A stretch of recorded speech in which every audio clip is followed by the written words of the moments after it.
Aloha. This is part 4 of my Get Organized series, and we're going to be talking about workbenches. As you can see, this workbench on my toolbox is very limited in space, but I can use it for almost anything. My second workspace or workbench is this prefab countertop that I built to go on top of my washer and dryer. This is a really nice hard surface that's clean, and it works very well for electrical projects. My third is my favorite. This is my Black & Decker Workmate 425, which I've done some improvements to. In addition to that, I have some marine carpet left over if I need to work on the ground and I don't want my knees to get messed up. Now with my Workmate 425, I made a smaller slat to fit in it for parts that were too small to be wound up with the normal slats. In addition to that, I made this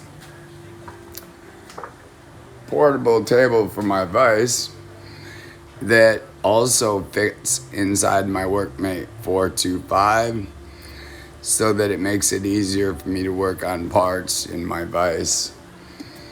I also built, this is my central vacuum system.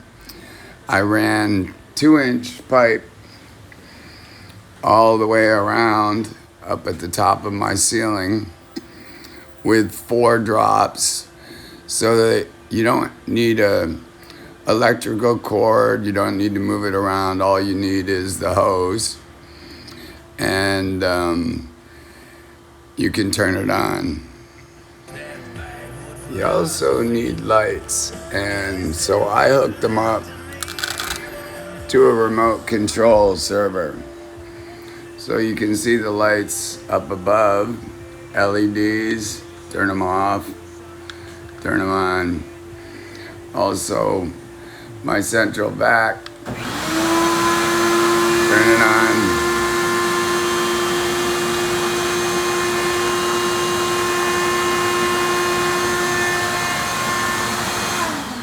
And turn it off.